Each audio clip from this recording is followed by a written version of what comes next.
Muito boa tarde, amigos do site vazealegre.com e da TV vazealegre.com. Nosso abraço, nosso carinho, nosso desejo de uma ótima tarde para você. Hoje, terça-feira, estamos de volta aqui no nosso canal para levar informações para vocês, né? Sempre falando de assuntos que a gente considera importantes para todos nós. Bom, nesta terça-feira, recebendo mais uma vez aqui o advogado, doutor César Gregório Júnior, para falar hoje sobre. Estamos atravessando a semana do idoso, Semana Nacional do Idoso, né? E todas as atenções voltadas para essa questão do idoso, que é sempre um assunto muito importante, né, para a sociedade, porque realmente o Brasil é um país que está envelhecendo. E nós que ainda não somos idosos, se tivermos sorte de chegarmos até os 60 anos ou mais, vamos ter esse privilégio de termos aí a nossa melhor idade, como o pessoal chama. Agora, em que condições? Como é que os idosos estão vivendo hoje? Os direitos estão sendo respeitados? Enfim, a gente tem sempre conhecimento de muitas denúncias envolvendo este setor da sociedade, essa faixa etária. E sobre alguns direitos, né, do dia a dia que a gente vai falar hoje aqui em relação aos idosos. Doutor César, tudo bem? Prazer tê-lo aqui mais uma vez. Tudo bom, Nonato? Boa tarde a todo mundo que está assistindo. É um prazer novamente estar aqui, né? Vamos lá falar um pouco sobre o direito dos idosos. Nós, inclusive, já tocamos desse assunto algumas vezes aqui no nosso canal, né, em relação ao tratamento que é dado aos idosos atualmente. E eu não sei se de lá para cá muita coisa mudou, porque a gente sabe que tem um Estatuto do Idoso, mas é uma coisa que não é nem tão divulgada. E esporadicamente as pessoas falam nesses assuntos, principalmente quando há denúncias em relação aos idosos, né? E você, enquanto advogado, qual é a sua percepção em relação a isso? Ao tratamento que é dado ao idoso hoje? Percebe-se que o tratamento que dá ao idoso, embora os idosos sejam uma parte muito importante da nossa história, né, do nosso convívio social, o que se vê muito é uma faceta muito danosa dos tratamentos, que seriam, assim, a gente só toma conhecimento quando ocorre algo ruim, né? Geralmente é algo maus tratos, ou descuido, negligência, até a própria cerceamento de direitos, né? Quando os direitos dos idosos são privados, são roubados deles, né? Então, infelizmente, assim, em Vaze Alegre, eu não tenho muito conhecimento. Acredito eu que os órgãos responsáveis talvez tenham números mais concretos de dizer, para mostrarem a violência, o descaso com idosos, e mostrarem até dando uma ótica mais preocupante, né? Assim, de que nós temos muito ainda a fazer. Mas é bom o que a gente está fazendo aqui, o que se faz, os órgãos municipais também fazem muito, justamente a conscientização e a valorização da terceira idade, né? Então é muito importante. Por parte da imprensa, a gente tem conhecimento que os casos mais comuns são aqueles de idosos que são maltratados pela própria família, muitas vezes abandonados ou recebem maus tratos em casa, e aquela clássica denúncia do idoso que tem o seu cartão retido pela família, o cartão de aposentadoria. Esses são os casos que a gente tem mais conhecimento aqui em Vaze Alegre, né? Infelizmente, acontece, é muito comum, né? Você ter um idoso que ele é o banco da família, né? Geralmente jovens, no começo da idade adulta, eles se aproveitam da aposentadoria dos avós, dos pais, né? E acabam por nem contribuindo para a sociedade, trabalhando, pagando impostos corretamente, e se aproveitam tão somente do benefício previdenciário dos avós ou dos pais, tios e etc. Né? E tem a família também que faz muito empréstimo. Muito empréstimo. Existem casos de idosos que quase não recebem nada no final do mês de tanto desconto que tem, né? E isso é até uma prática abusiva. Às vezes pode acontecer até de ser uma prática do próprio banco que empresta, de se aproveitarem da hipossuficiência de informações, né? Que o que seria isso? É a falta de conhecimento dos próprios idosos para fazer empréstimo por cima de empréstimo e acabar por prejudicando quando chega no final do mês. O coitado do idoso não tem quase nada para poder subsistir, né? Para poder ter na sua vida. Então é uma situação muito complicada que tem que ser vigiada de perto, não só pela sociedade em si, mas especialmente pela família, né? Quando esta não é a que está causando a violação, né?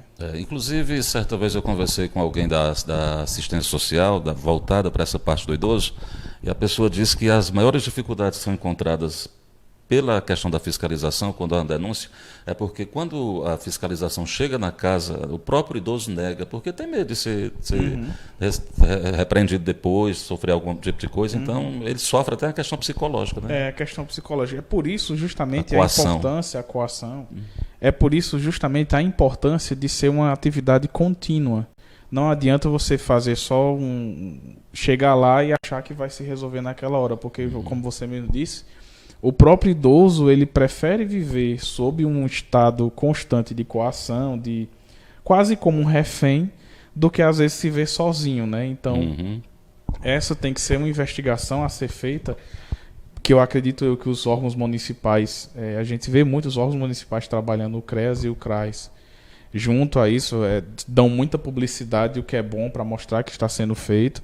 Acredito eu que existe essa investigação. Sempre pode melhorar, acredito eu que faltam recursos, faltam profissionais, mas o que tem que ser feito é um acompanhamento diário, um acompanhamento perspicaz de que isso seja visto e apurado e investigado para que não só desse uma resposta a curto prazo, por assim dizer, só separar o idoso do convívio, mas assim, saber ver uma forma de deixar a vida mais confortável, de forma que não prejudique tanto até a própria psicológica do idoso, né?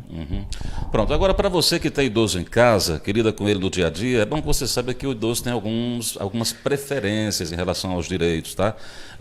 Dada a lei, né, que rege a situação que trata do idoso. Então, como é essa questão da saúde? Ele tem atendimento preferencial? Como é que a pessoa pode requerer esse atendimento? A pessoa pode exigir quando for tratar com o idoso em determinados locais? Como é que é essa questão? No SUS, né, no próprio Sistema Único de Saúde, é atendimento preferencial a idosos, né, obrigatório atendimento preferencial a idosos.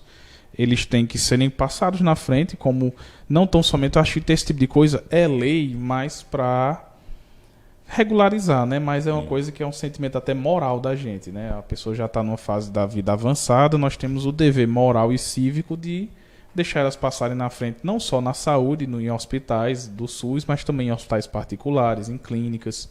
Então, pessoas idosas, elas têm preferência no Sistema Único de Saúde, o SUS, em clínicas particulares e em quaisquer áreas de atendimento clínico voltado para a saúde, né? Elas têm o direito de preferência de serem atendidos primeiro, de passarem pelos procedimentos de forma mais urgente, né?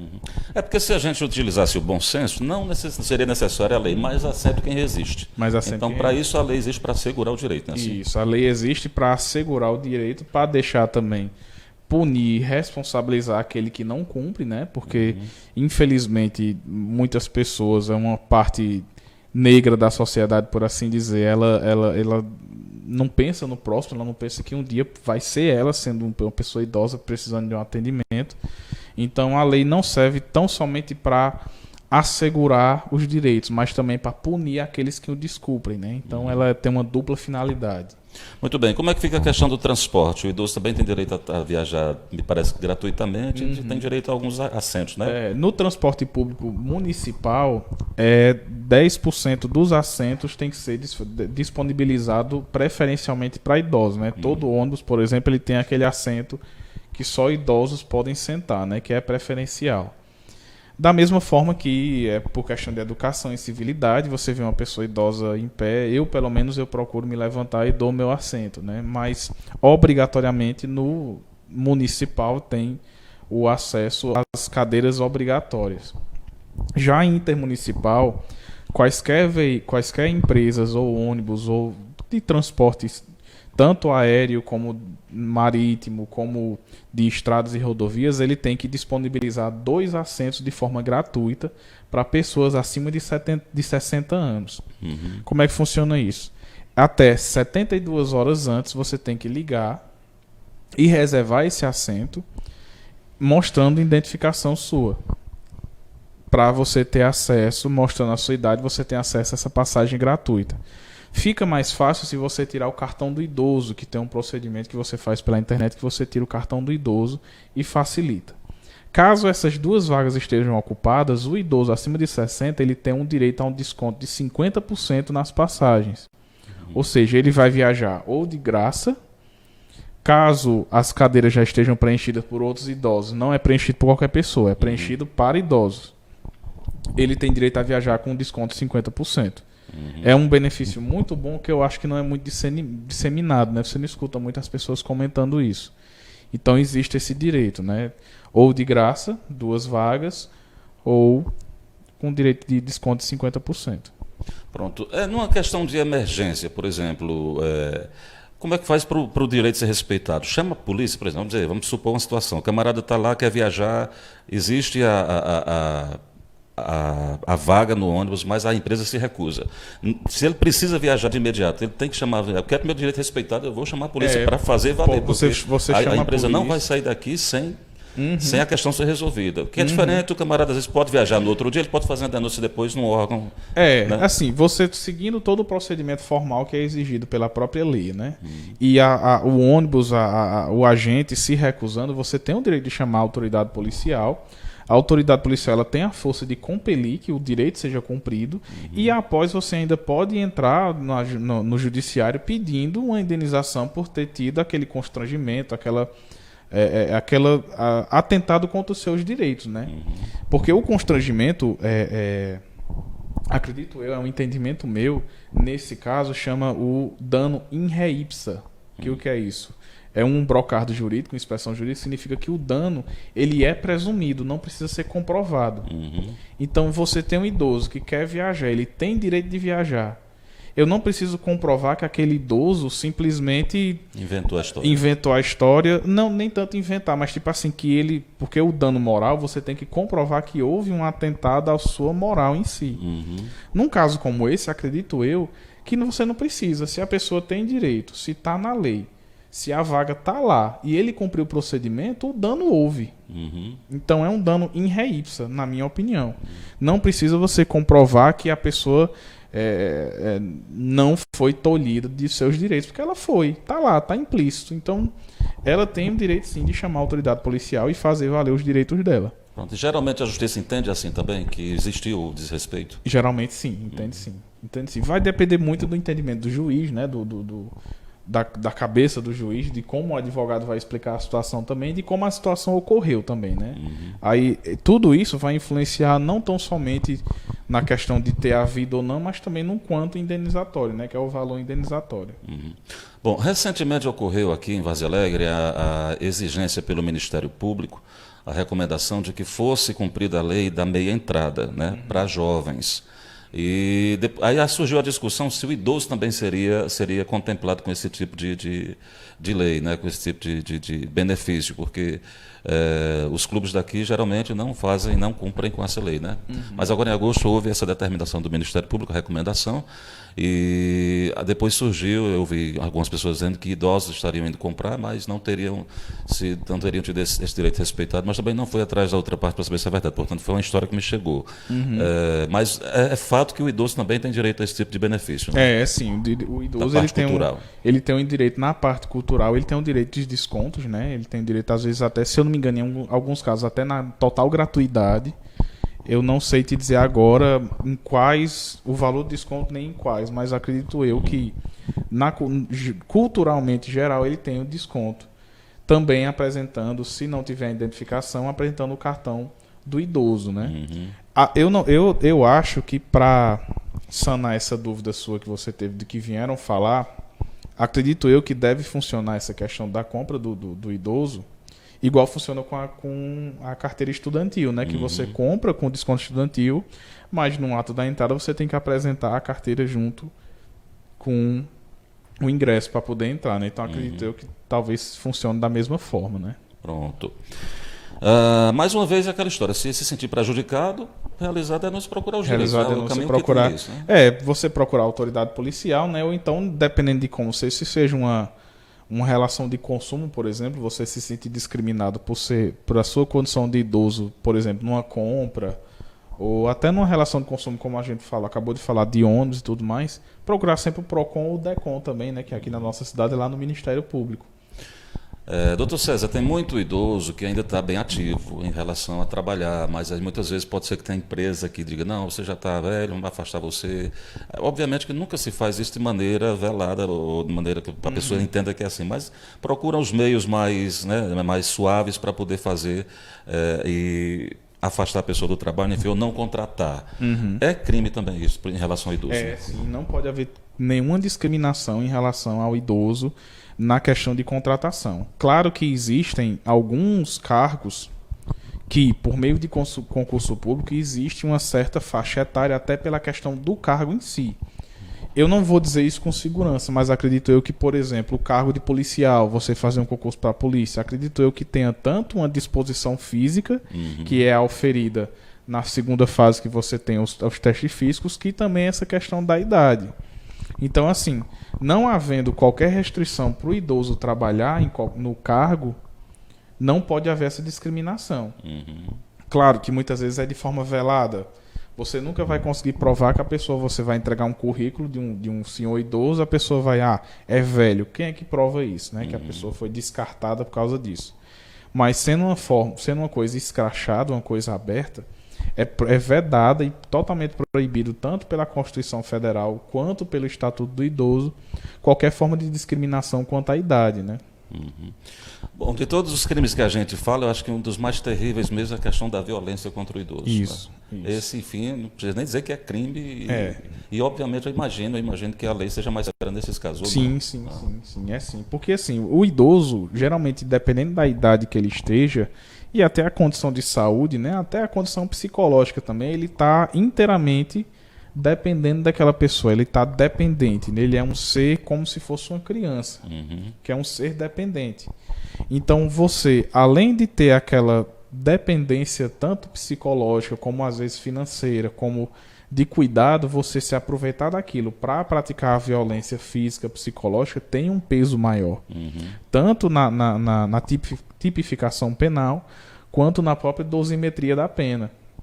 O que é isso? A dosimetria é o cálculo que o juiz faz quando ele vai dar a punição final em anos, ou em multa, ou em que seja do apenado, do réu. Dosimetria, no caso, aí deriva da dose, né? Não é dose, do número 12, é de dose, né? De dose, é a dose quantidade da pena que ele vai dar. Ele tem um número mínimo e um número máximo. Entre esses números, ele vai se dosando, dependendo de vários requisitos, que aqui acho que não cabe explicar, né? Porque é um termo mais técnico, mas ele tem vários requisitos, como culpabilidade, antecedentes, comportamento social, que aquilo dali ele vai acrescentando ou retirando pontos para infligir na sua pena final. Então, quando se trata, por exemplo, de idosos, sendo ele ascendente, no caso pai, mãe, avô, quando você comete um crime contra um ascendente, existe uma agravante. Aquilo agrava a sua pena. Sem contar também nos crimes específicos de violência contra idoso, né? Violência, lesão corporal, lesão psicológica, etc. Abandono, negligência também cabe muito. Aproveitamento financeiro, que é você justamente se apossar do cartão de aposentadoria da pessoa e dar só o mínimo para ela sobreviver, não cuidar. Porque o dinheiro, é uma coisa muito importante se dizer, o dinheiro do aposento do idoso, ele é do idoso. Ele deve ser direcionado ao idoso. Não é que você vai se sustentar e dar um mínimo existencial para o idoso. Porque nem só de comida e vestuário vive o idoso, né? Ele tem que curtir o restante da vida que ele tem.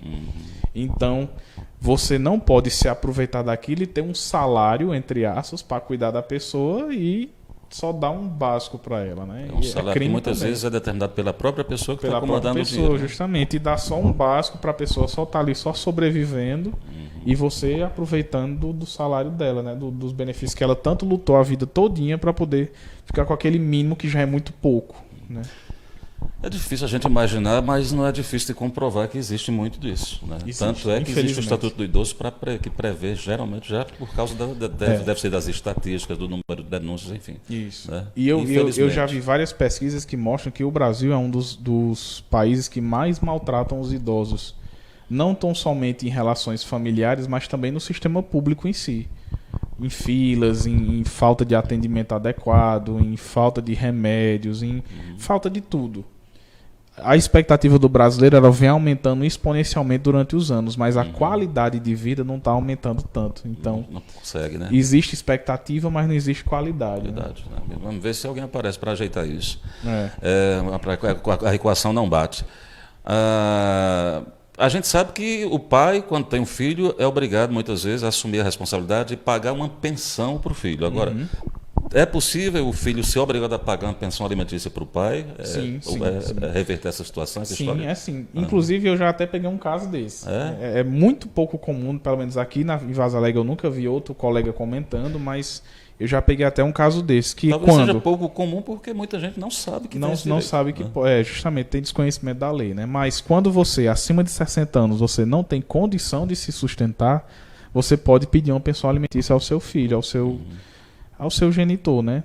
Pro seu genitor do seu filho. Então, existe, da mesma forma que o pai tem que pagar para o filho até a sua maioridade ou terminar um curso de nível superior, a pessoa já quando idosa, se ela não tiver condições de se sustentar, se o filho já não fizer aquilo por boa vontade, que é o moralmente correto, né? Você pode compeli-lo a pagar uma pensão alimentícia, alimentos, assim como seria para uma criança menor de idade. Aí, pessoal, tá vendo? Então, aquela história de que o pai está abandonado ali, a mãe está abandonada e ninguém liga para ela e tudo mais, se alguém acionar a justiça, é possível que o juiz determine que alguém tenha que cuidar da pessoa e pagar uma pensão alimentícia e dar atenção, né? Essa história que ninguém faz nada, muitas vezes é porque realmente não há denúncia. Pode acontecer, justamente. E nós temos aqui no nosso município... eu posso até estar equivocado, mas acredito que está nas competentes mãos do advogado Dr. Otoniel Júnior, né? Eu acho que ele está à frente do CRAS, se eu não me engano, ou é do CREAS. Eu sempre confundo, perdão, mas eu sempre confundo CRAS e CREAS. Está na mão dele justamente essa guarda. E você vê muito, justamente por serem muito ativos aqui em Vaza Alegre, que é muito bem feito o trabalho de assistência. Ontem mesmo eu fui na casa de uma amiga minha e estava tendo o forró do idoso lá no CSU. E muito animado, muito organizado, muito bem. Então, assim, a terceira idade de Vaza Alegre se vê que ela é muito bem assistida. Nosso município, acredito eu, que ele deve ser um dos melhores nesse quesito, né? Então, isso é finalmente um ponto positivo para a gente, né? De tanta coisa que a gente fala mal aqui. E fala que está errado e precisa ser ajustado, né? Então, acredito eu que o pessoal, a equipe... Desculpa não saber nomear, né, se é CRAS ou CREAS, eu confundo muito social, isso. Né, do a assistência social do município, tudo, justamente, né? na figura das assistentes sociais e de quem trabalha diretamente, nas mãos do Dr. Otoniel Júnior também. São pessoas muito competentes que estão fazendo um trabalho excelente, né? Então, fica aí os parabéns para eles, especialmente nessa Semana do Idoso, né? Pronto. O importante é que também haja a preocupação e a política de alcançar cada vez mais idosos, né? Para que chegue cada vez mais idosos e sempre melhorar possível, o serviço também, né? Melhorar a capacitação. Quem puder ajudar, eu acho que a ajuda sempre é bem-vinda, né? Então, fica os meus parabéns aí para eles. Muito bem, então tá aí, ó. A gente conversou com o Dr. César Gregório Júnior, a gente está aí na Semana do Idoso, Semana Nacional do Idoso. Eu confesso que eu não lembro que dia que termina. Você começou no domingo, não sei se termina no próximo domingo ou na sexta, não sei o dia certo. Mas independente disso, de ser da Semana do Idoso, é um assunto que a gente tem sempre trazer algumas questões e trazer para a gente debater um pouquinho, porque faz parte do dia a dia de todos nós. Se nós hoje ou temos um idoso, ou um dia seremos um idoso, né? Se Deus permitir. Não depende tanto da gente, mas um dia seremos. Então é provável que a gente se preocupe com isso hoje, até para que essas políticas públicas sejam aperfeiçoadas. Isso. E quando a gente chegar lá, né, a gente tenha uma condição melhor de vida. Né? Se você não faz por empatia, se você não faz por um sentimento cívico de dever de ajuda, faça porque você vai estar um dia lá, né? Então, se você só tem interesse próprio, serve até para você, porque um dia você, se Deus quiser, vai ser idoso também. Então, ou uma coisa ou outra, você vai chegar no mesmo fim, né? Pois é, e se você souber de alguém que maltrata um idoso, que vive com um idoso abandonado, não dá assistência, maltrata psicologicamente, pode dar comida, pode dar alimentação, pode dar o remédio, mas muitas vezes maltrata psicologicamente, não trata bem, né? Que é sofrimento também, às vezes muito maior do que o sofrimento da carne, né? O sofrimento da mente, e a pessoa vive em uma situação triste e às vezes desenvolve até doenças psicológicas por causa do tratamento que recebe, embora seja bem alimentado, bem limpinho, bem cuidado. Então, faça a denúncia também, porque é preciso que a gente esteja sempre de olho em relação a essas questões. Isso. Não tenha medo, né? A gente sempre fala em relação a denúncias. Não tenha medo de fazer a denúncia. Chama as autoridades responsáveis. Não queira fazer justiça com as próprias mãos. que você pode até acabar se complicando também e cedendo e ficar como um próprio infrator também, né? Chame as pessoas responsáveis, assistentes sociais, a autoridade policial e deixem que eles cuidem para que essa violência acabe e que a pessoa, quando já passou por uma vida todinha, especialmente quando for uma vida de sofrimento, de trabalho, ela merece ter um descanso já no final, né? Pois é. Muito bem, então aí para os nossos idosos, nossos parabéns aí pela semana, que todos possam curtir bastante e que Deus ilumine aqueles que estão passando por dificuldades, que possam ser encontrados e amparados. Mandar uns parabéns pro idoso na figura da minha vó Madalena, né, que não vai morrer nunca. Nós temos um acordo que ela nunca vai morrer. Que inclusive, eu tenho que ficar muito rico, Nonato, que ela tá com 76 agora, se eu não me engano. E eu prometi Fábio Carneirinho, que ela é muito fã, no aniversário dos 80 anos dela. Pronto. Eu tenho que dar, então assim, nós temos um acordo que ela nunca vai morrer e que eu vou dar Fábio Carneirinho para ela na festa. Então já fica aí, Fábio Carneirinho, se você ver, deu um desconto bom, né? Pronto, ela ainda está dançando Fábio Carneirinho. Dança mais do que eu. Que coisa boa. Mas não dela? Vó Madalena. Pronto, toda Madalena. Um abraço para a senhora, tudo de bom, viu?